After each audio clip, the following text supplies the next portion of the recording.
So, spring has shown up in Norway, and that means a couple of things. It means the drifting season is about to begin. It means that project cars are coming out of the garages. It means that it's getting warm, pleasant to be outside, and for me, it means Talespin is coming out of storage. I wanted to do a little bit of a walkthrough today. This has been one of my more popular cars on my channels, in between the pro cars and the ice car and some of the other things I get to do. And I thought it was only right that I give you guys the proper breakdown of what Talespin actually is. So let's go.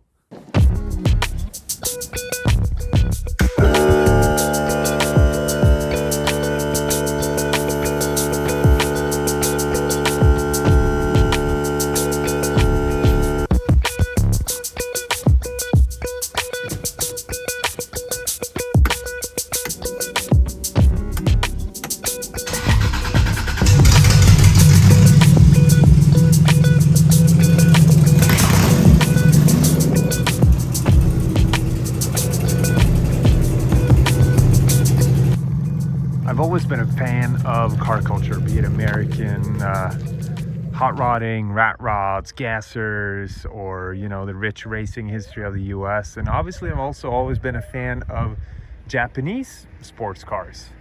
And back in 2009, when I was drifting one of the first Mark IV Supras that we built, the white Japan Auto Supra, I had an accident where I ripped one of the front fenders off the car. So imagine if this was a standard Mark IV and I was coming around a bend, I hit one of those water barriers, ripped the front fender clean off, and I continued drifting the rest of the day. And looking back at the photos from that day, I was like, that actually looks pretty cool. That basically planted the seed of turning one of these cars into a rat rod.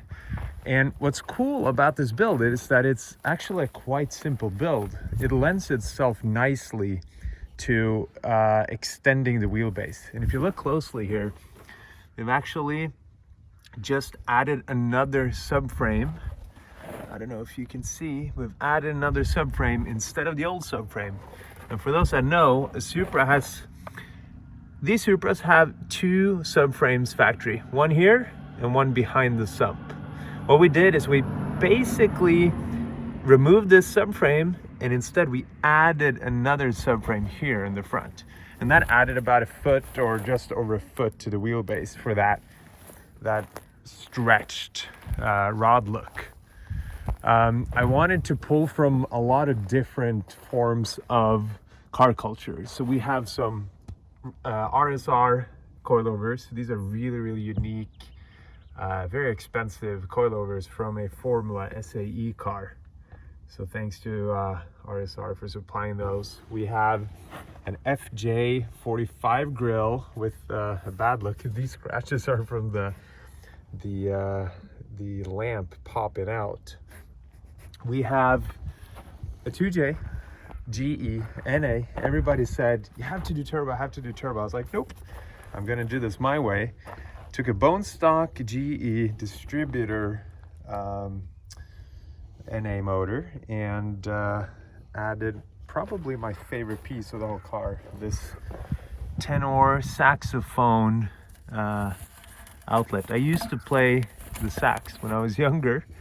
I haven't been able to do that for quite a while, but it's something that I'd love to pick back up eventually. But I thought this was a cool little, rat rod-esque detail to the car.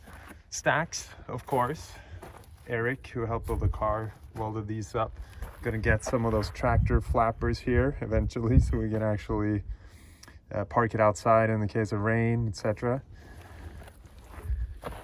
Radiator from a Yamaha snow sled. Secondary radiator from a go-kart.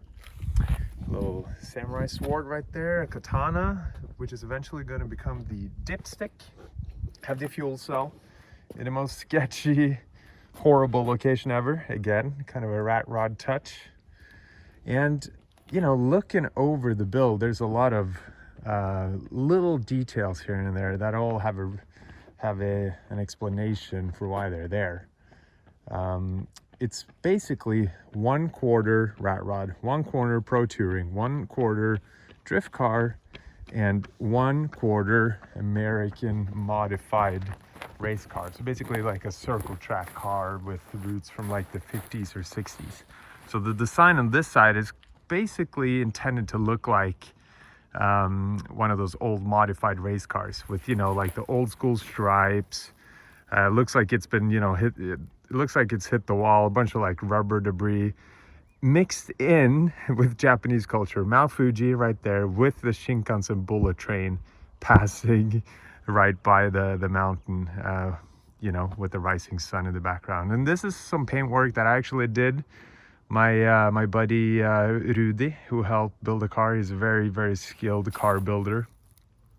He painted a lot of the base of the paint job, and then I masked and basically used a combination of spray cans and brushes and other techniques to try and make it look like this. 151 is my number, my competition number in FT, and these were some graphics we had left from a pro car. Wheels are the Motegi Traklite that we ran in FT. With a Lamborghini Super Trofeo slicks on it. Rears are some generic fake beadlock Jeep wheels. I believe they're 15 by 12 or 15 by 14 with an actual NASCAR slick wrapped around. You can see the compound here. So in NASCAR, they use different compounds for different tracks. Not sure what D440, D4440 means, but it's I don't know. I think it's cool to use actual race car parts. Rat rod needs some nice parts as well. So we have a proper carbon ducktail, a duck bill, and I feel kind of ashamed. I should know what these taillights are from. I think they're late model facelift. Are they VVTi tails? Maybe someone can comment below, let me know. And of course, Talespin California plates. Got the logo here, printed by my friends at Super Print. Got the tire stickers from Deck Design, my Swedish friends there. And I think that the most prominent feature of the whole car is that paint job on this side. I was a big fan of this Talespin cartoon when I grew up, and you know, my sister and I, we were kind of envisioning, what if we were the kids, you know? What if that was our family traveling the Caribbean or wherever Talespin was set? And I just think it's an awesome cartoon. It brings a lot of good vibes and great memories, you know, back from when all of us from that generation grew up. And it's just a fun, positive connotation. Let's have a look inside. Oh, actually, let me show you something real quick. This cowl right here, we intend to put it on a hinge so that we can unhinge this, use the windshield washer basin as an ice bucket so we can have cold rock stars poke out of the ice. So that will be revision 2 of this build. So let's look inside.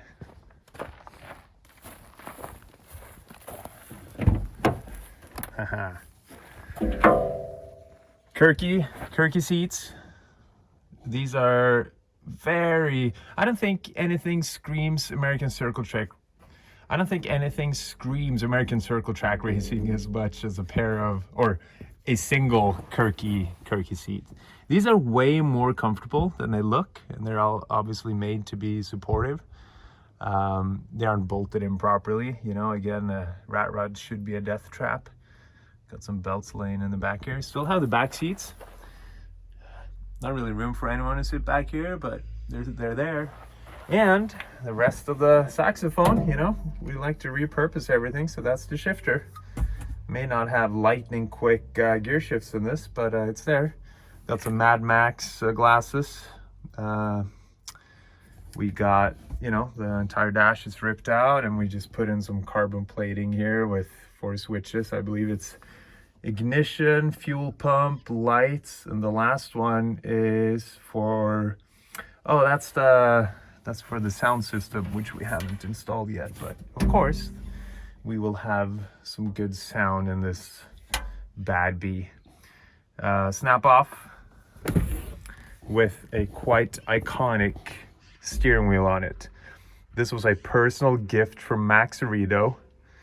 I believe this was the wheel he used when he won one of the D1 rounds. Was it 05 or so? So Rito, being an RSR ambassador, gifted me this wheel in Osaka in Japan.